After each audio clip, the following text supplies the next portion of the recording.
Check this.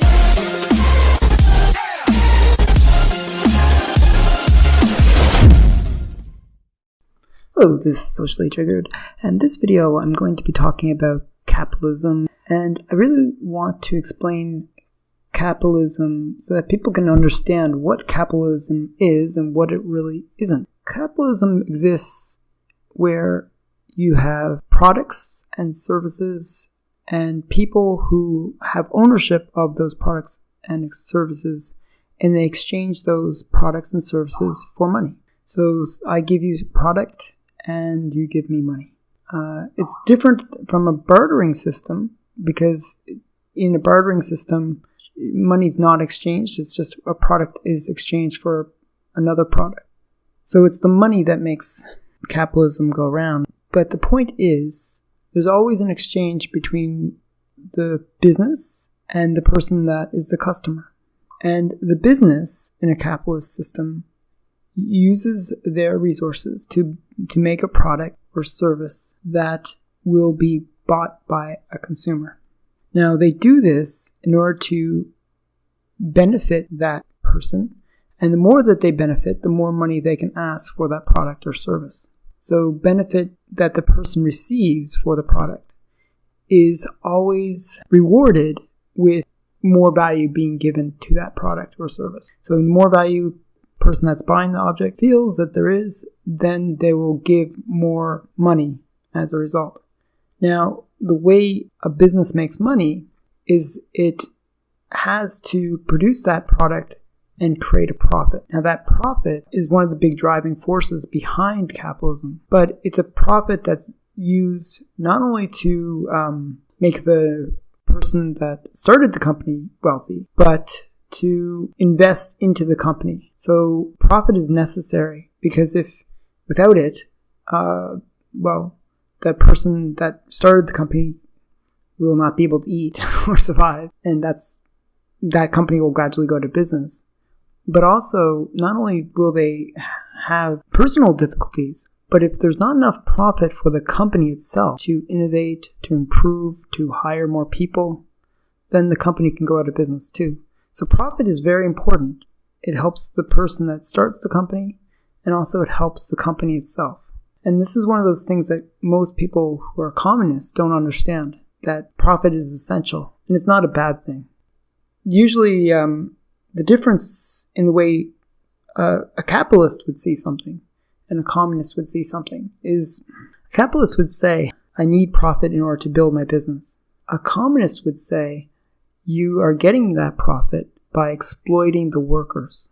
Now, I'm going to give you a story that I actually heard on a TED Talk. It was a very interesting story, very charming story, but very low level of thought story. And it was by somebody who claimed to be an intelligent person, but really was just another communist communists, it's almost redundant to say communists generally aren't intelligent. Because they just haven't thought things through. But this person gave the story of a cafe. Now, if you're working at a cafe and you have a huge queue of people who are lining up to buy your coffees, you're working hard, you're serving them as fast as possible, and the line just gets bigger and bigger, and you're working as hard as you can to serve all those people. Well, at the end of the day, you've worked super hard, and you have your paycheck to show for that work, but you don't get anything extra for the fact that you worked especially hard that day. You don't get any bonus these were the comments that the woman that told the story made. You don't get any bonus for this. You don't get any additional salary increase. All you get is your standard paycheck. You worked extra hard though. And the other thing is you don't get to set your hours. You don't get to decide the decor of the cafe that you work in. You don't get to decide on your own uniform. You don't get to decide on many of the things that happen within the cafe. And this troubled her. This really troubled her, all these things. Now, what she didn't see is the following. Now, this is the view from an employee. Now, this is why most communists sort of have this kind of view, and this is why they're very limited in their understanding of business. So what didn't they see? Well, what they don't see in this, and it's because most people that claim to be communists have never run a business. They don't have that understanding of what it really takes to be an entrepreneur, to build a business, to start a company in any particular way. They might understand the plight of the working class who work at the business, but they don't understand the plight of the other side, the owners of the company, the risks and the rewards of that risk. So yes, as an employee, you don't get to decide your hours. You don't get to decide your uniform. You don't get to decide the wallpaper or whatever it is that is the decor of the place you work at. But those are all decisions that are made by the employer for the benefit of the company. Those decisions are sometimes crucial. They affect whether or not people will go to that shop.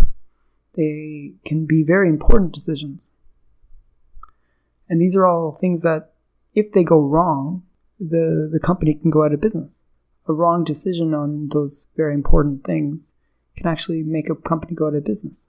The employer has to make many decisions. They also have to hire the right people. They hire the wrong people, another way a business can go out of business. So it's very important that the employer make these very difficult decisions and hires people that are good at the tasks that they need done. Not only does the employer make all those decisions, but they prepare the supplies that the company has to have. They order the materials. They take a huge overhead to make sure that the shop that you work at has everything it needs to run. And this is what a lot of people don't understand, that a company is really providing an environment. It provides a workspace, provides all that, and you don't incur any costs as an employee. They've basically created a job for you, and they've taken all the risk to create that job. If a company makes money, everybody wins.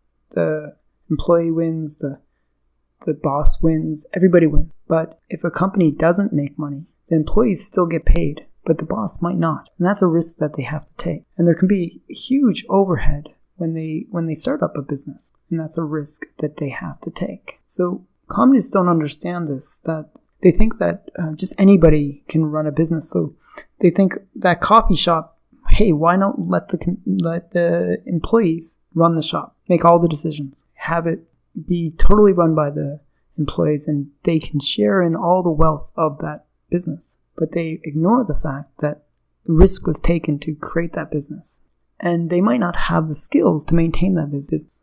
A good example of this was actually with Apple. Steve Jobs, if you like him or hate him, doesn't really matter, but he was good at some things. He had a vision. And what happened was he really got the business going. He developed new technologies. He had lots of people working for him, and he pushed those people to produce new innovative things. Now, after a while, he was putting so much effort into creating new and innovative things that the people that were like, well, hey, the employees were like, well, he's such an abusive employer. He's just not a nice guy. And the people that were the money crunchers of the company that just basically wanted, to produce the same product and not really innovate, just keep the company going, build the same computers that they have always built that make money. They wanted to get rid of Steve Jobs, and they did. They kicked him out of the company. And the company lost that visionary that was really the owner of the company. The visionary was gone, and it was basically a company run by the employees. Well, once that happened, the company just fell apart. It actually almost went bankrupt. Then they brought Steve Jobs back into the company because they realized that they needed that visionary. And he brought out the iPad, the iPod, and all these wonderful gadgets that we all love. And he revived the company. And when he died, he had $80 billion to his name. And this is all due to the fact that a company cannot survive without that visionary. It needs something more than just a bunch of employees grinding out whatever tasks that they're told to grind out. It needs that visionary that can lead a company and take the risk and make the decisions that nobody else is able to make to lead a company to where it needs to go to survive. This is why all communist systems will fail, because they're immediately removing the visionaries from it. The idea is the workers will rise up, they'll kill off all the owners, and everything will be shared equally amongst all the people. Well, that kind of philosophy will fail, obviously, because you've removed the very persons who have built those companies, whose vision has built those companies. So without them, the whole system is lost. To make things worse, once you create a system where everybody's equal, all the employees are equal, you get an insidious thing that happens. What happens is, if everything is equal, no matter how hard I work, I will only make as much as somebody else, then there's no incentive for me to work harder than anyone else. So what generally happens is people rely on other people to do the work for them, and they know that it doesn't matter if they work hard or not, because they'll get paid the same amount anyways. So they generally work less and less hard. And there's no incentive for people to do anything more than their daily job. The reason the employer is so important is they are incentivized to come up with brilliant things, to make innovation, to do something that will drive the company forward. They are the person that will not only see where the company should be going, but they might be the person that will be willing to take that risk to go into the unknown and do something that nobody else would have thought of. So a communist system will always fail because first, it kills off all those owners that are necessary for this to work. But secondly, it will fail because it treats everyone as equal. And people don't want to be treated as equal. We always want to achieve more. As humans, we are trying to be more than what we started out as. And if we're all on a level playing field, there's no incentive. There's no desire, there's no drive to push us to do more. These are my thoughts on communism and capitalism. And I really want people to understand how communism and capitalism work. That capitalism works not by exploiting the workers, but by giving those workers an opportunity to work. Capitalism works by providing opportunities for people, and it also works by creating products and services that are more affordable and better than what was offered before. So capitalism not only helps the people that work within the capitalist structure, but it also helps the society as a whole. So this has been Socially Triggered. I hope you like this video. It's a bit of a rant, me just thinking off the top of my head about this whole system. And I really want people to understand it, because if we don't appreciate the capitalism for what it is, we are likely to make the same mistakes that I see over and over again when people embrace communism. Communism is not the way to go. It only leads to the same collapse that you see in so many countries like North Korea and Russia, and it's just not going to work. So I'd love to hear people's feedback on this. I hope this has been interesting. Please like, comment, and subscribe. Thank you.